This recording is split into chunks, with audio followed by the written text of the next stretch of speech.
പശ്ചിമേഷ്യയിൽ വീണ്ടും ഒരു യുദ്ധ ഭീതി പുകയുകയാണ്. ഏത് നിമിഷവും അമേരിക്കയുടെ മിസൈലുകൾ എത്തിയേക്കാം എന്ന പ്രതീതിയാണ് ഇറാനിലുള്ളത്. ഇറാനിലെ ജനകീയ പ്രക്ഷോഭകരെ കൊല ചെയ്യുന്നത് നിർത്തിയില്ലെങ്കിൽ ആക്രമണം എന്നതാണ് അമേരിക്കയുടെ ഭീഷണി. കൂടാതെ ഇസ്രായേൽ പ്രധാനമന്ത്രി ബെഞ്ചമിൻ നെതന്യാഹുവിന്റെ ഔദ്യോഗിക വിമാനമായ വിങ്സ് ഓഫ് സയൺ അതീവ രഹസ്യമായി രാജ്യം വിട്ടതായും റിപ്പോർട്ടുണ്ട്. ഇറാന്റെ ആക്രമണ ഭീഷണി ഉള്ളതിനാൽ സുരക്ഷാ മുൻകരുതലിന്റെ ഭാഗമായാണ് നീക്കമെന്ന് കരുതപ്പെടും. അതിന് പിന്നാലെയാണ് ഇസ്രായേൽ യുദ്ധവിമാനങ്ങൾ അതിർത്തികളിൽ ചുറ്റിപ്പറക്കാൻ ആരംഭിച്ചത്. എന്നാൽ ഇറാനിൽ പ്രതിഷേധക്കാർക്ക് വധശിക്ഷ നടപ്പാക്കാനുള്ള നീക്കം ഇറാൻ സർക്കാർ നിർത്തിവെച്ചു എന്നാണ് റിപ്പോർട്ടുകൾ. അതോടൊപ്പം വ്യോമപാത ഭാഗികമായി അടച്ചിടാനാണ് ഇറാന്റെ നീക്കം. പ്രത്യേക അനുമതിയുള്ള അന്താരാഷ്ട്ര വിമാന സർവീസുകൾ ഒഴികെ മറ്റെല്ലാ വിമാന സർവീസുകളും നിർത്തലാക്കി എന്നാണ് ദ ഗാർഡിയൻ റിപ്പോർട്ട് ചെയ്യുന്നത്. അതേസമയം ഇറാനിലെ വ്യോമപാത അടച്ചതിന് പിന്നാലെ ഏതാനും വിമാന സർവീസുകൾ വെട്ടിച്ചുരുക്കിയെന്ന് എയർ ഇന്ത്യയും അറിയിച്ചിട്ടുണ്ട്. പകരം സഞ്ചാരപാതകൾ ഉപയോഗിക്കേണ്ടി വരുന്നതിനാൽ ഈ റൂട്ടിലുള്ള മറ്റ് സർവീസുകൾക്ക് കാലതാമസം നേരിടാൻ സാധ്യതയുണ്ടെന്നും എയർ ഇന്ത്യ അറിയിച്ചു. അമേരിക്കൻ പ്രസിഡന്റ് ഡൊണാൾഡ് ട്രംപ് പറയുന്നത് തന്റെ നിർദ്ദേശപ്രകാരം ഇറാനിലെ പ്രതിഷേധക്കാരെ വധിക്കുന്ന നടപടി ഇറാൻ നിർത്തിവെച്ചു എന്നാണ്. ഇറാൻ പ്രക്ഷോഭകരെ വധിച്ചാൽ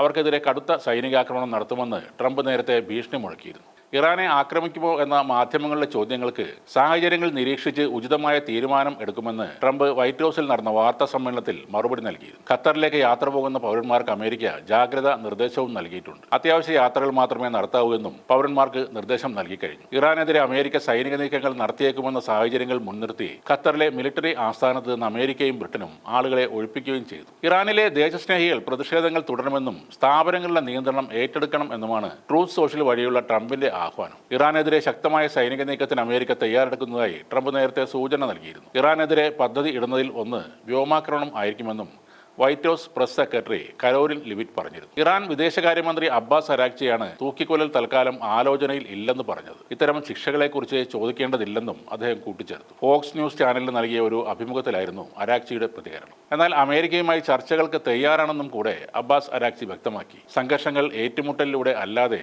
ചർച്ചകളിലൂടെ പരിഹരിക്കണമെന്ന് അബ്ബാസ് അരാക്ചി ആവശ്യപ്പെടുകയും ചെയ്തു. 2 പതിറ്റാണ്ടുകളായി ഇറാൻ ചർച്ചകൾക്ക് തയ്യാറായിക്കൊണ്ടിരിക്കുകയാണെന്നും യുദ്ധത്തേക്കാൾ നല്ല മാർഗം നയതന്ത്രമാണെന്നും അരാക്ചി പറയുന്നു. ഇറാനിൽ ഭരണകൂടത്തിനെതിരെ പ്രതിഷേധിക്കുന്ന പ്രക്ഷോഭകരെ വധശിക്ഷയ്ക്ക് വിധിച്ചാൽ ശക്തമായ നടപടി സ്വീകരിക്കുമെന്ന് അമേരിക്ക മുന്നറിയിപ്പ് നേരത്തെയും നൽകിയിരുന്നു. ഇതിന് പിന്നാലെ പ്രതിഷേധങ്ങൾക്ക് നേതൃത്വം നൽകിയ ഇർഫാൻ സോൾട്ടാനിക്കെതിരെ ഇറാൻ വധശിക്ഷ വിധിച്ചു എന്ന റിപ്പോർട്ടുകൾ പുറത്തു വന്നിരുന്നു. അതിനെ തുടർന്നാണ് ഇറാനിൽ അമേരിക്ക ഇടപെടും എന്ന ആശങ്ക വർദ്ധിച്ചു വന്നത്. അതോടെയാണ് ഖത്തറിലെ അൽ ഉദൈദ് സൈനിക താവളത്തിൽ ഉദ്യോഗസ്ഥരോട് ഒഴിഞ്ഞു പോകാൻ അമേരിക്ക മുന്നറിയിപ്പ് നൽകിയത്. മിഡിൽ ഈസ്റ്റിലെ ഏറ്റവും വലിയ അമേരിക്കൻ സൈനിക താവളമാണ് ഖത്തറിലുള്ളത്. അമേരിക്ക ആക്രമണത്തിന് മുതിർന്നാൽ മിഡിൽ ഈസ്റ്റിലെ അമേരിക്കൻ സൈനിക താവളങ്ങൾ ആക്രമിക്കും എന്നാണ് ഇറാന്റെ മുന്നറിയിപ്പ്. ഇത് സംബന്ധിച്ച് അമേരിക്കൻ സൈനിക താവളങ്ങളുള്ള അയൽ രാജ്യങ്ങൾക്കും ഇറാൻ മുന്നറിയിപ്പ് നൽകിയെന്നാണ് റിപ്പോർട്ട്. അമേരിക്കൻ ആക്രമണം തടയാൻ മിഡിൽ ഈസ്റ്റിലെ അമേരിക്കൻ സഖ്യകക്ഷികളോട് ഇറാൻ ആവശ്യപ്പെട്ടതായും റോയിട്ടേഴ്സ് റിപ്പോർട്ട് ചെയ്യുന്നു. അമേരിക്ക ഇറാനെ ആക്രമിച്ചാൽ സൗദി അറേബ്യ, UAE, തുർക്കി തുടങ്ങിയ രാജ്യങ്ങളിലെ അമേരിക്കൻ സൈനിക താവളങ്ങൾ